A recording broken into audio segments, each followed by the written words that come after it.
Happy birthday, Eli. I know that everybody's been kind of stuck inside lately and things have gotten kind of, boring. I'm not the type of person that really gets bored. I have plenty to do, with all the birds and the books and all of the recording and stuff like that. So I thought it would be kind of cool for your birthday, give you a little bit of a lesson today, but today's lesson is going to be a little bit different. It's going to be kind of like MTV Cribs style tour of my own personal recording studio.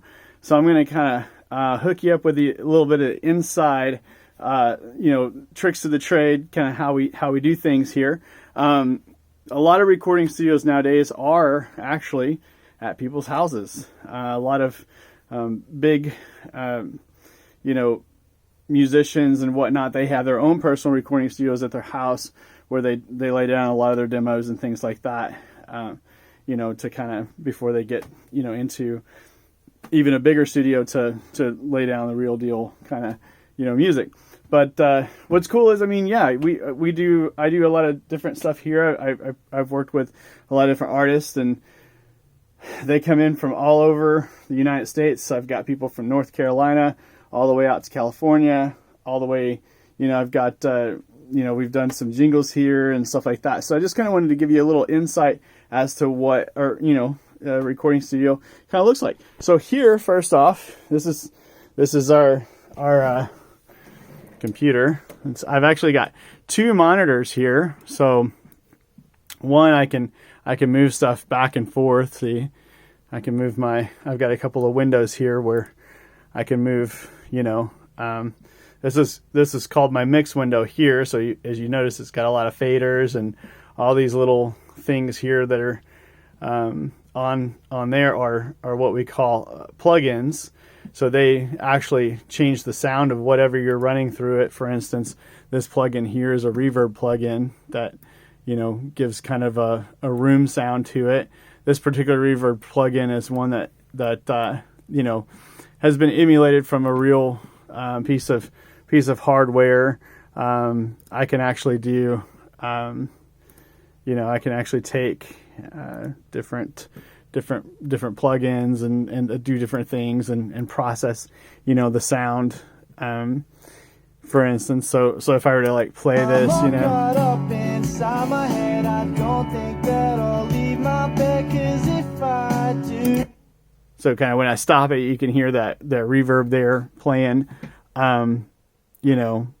So just some kind of cool stuff that's going on. These are actual tracks. If I were to solo out, an individual track, for instance, let's just solo out this shaker here. Might be able to hear that. You can hear just a shaker. Bring everything else back in. Oh, you late last night when I tried, you told me to stay out. So you can kind of hear different things. If I wanted to hear just the bass, I can bring in some guitars here.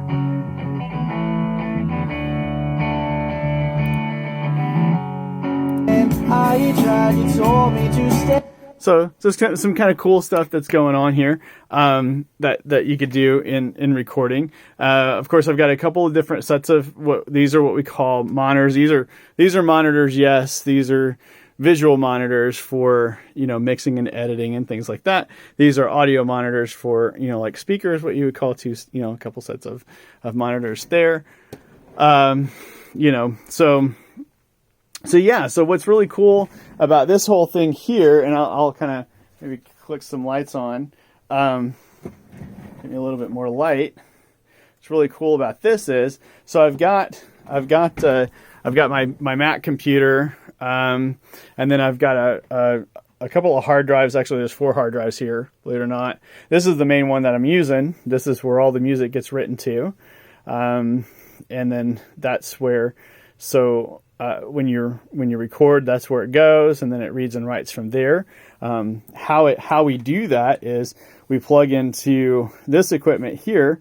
So the first thing up here is this is an interface. So an interface connects whatever I'm recording So if I'm recording, through a microphone or a direct input or anything like that. So if I'm, plugging an instrument up or I'm connecting a microphone to that or a preamp to that, then that's what feeds into my computer. It kind of converts everything from an analog sound to digital, which is pretty cool. And that's what ends up, in my computer, and ends up, that's what you see here, ends up, as actual, data in the computer. So if you look here, this is a waveform. This is kind of what a waveform looks like. I can zoom in on this waveform even more and make it a little bit bigger there, so you can kind of see, so that you can tell where that he gets louder here, quieter here, before the processing, things like that. So pretty cool kind of stuff that is going on here. These are all tracks. These are all different instruments and parts that all go together to make the song, as you heard earlier, make the song work and go. This is a pretty cool little piece of equipment here. You can actually turn it on, plug in. It's not actually, the power supply is not on to it because I wasn't using it. But so this actually emulates a bunch of different guitar amps and bass amps and things like that. So it's pretty cool. This is a preamp for microphones. So it's actually what we call a channel strip, because it's got a preamp here. It's got some what we call parametric EQ equalizer. So all your trebles, bass, mid-tones, things like that, you can go in and boost or attenuate frequencies and things like that. All that fancy technical stuff. Hope I haven't bored you so far. Stuff is pretty cool, actually. So I can plug in instruments. These are what we call MIDI controlled instruments. So like, for instance, this is a piano where I can play piano, I can play piano there, and then I can actually plug that into my computer through this big long wire right here.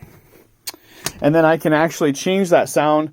If I play a wrong note, I can actually change the note, on that that I played. I can, if it's too quiet, I can make it louder. If it's too loud, I can make it quieter. If it's in the wrong time, I can change the time. If it's, the wrong note, I can change the note. It's pretty cool that I can actually do all that stuff after the fact, after we play it. So I can actually fix things a little bit later, which is I think pretty neat. I also have a set over here. I've got a drum kit that does the same thing. Of course, every studio has to have their electric fly swatter. This is probably the most important piece of gear I've got. Harbor Freight, if you need one. Anyway, so pretty cool stuff here. But yeah, so it's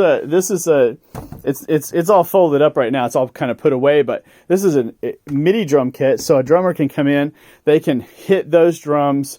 And again, I can plug that into the back of my computer, which is lovely. All those wires, look at that. Oh my goodness. And then that would actually trigger, samples, like drum samples, real samples, fake samples, whatever you want, really. On top of my drum kit is my ukulele. How cool is that? How much fun is that? Of course, you've got a carpet pad. You've got to put a carpet pad down whenever you go to put the drums down, so that you don't mess up the floor naturally. So yeah, so let's look at some of the other stuff here. We've got in the studio that kind of make it run. I've got lights, mood lighting.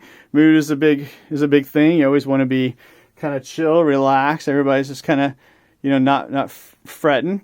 This is what we call a diffuser. A sound diffuser.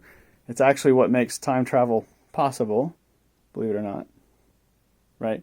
Now, actually, you need a flux capacitor for that. But what a diffuser actually does is it breaks up the sound so that the sound doesn't all bounce back at the same time. See? So it diffuses the sound.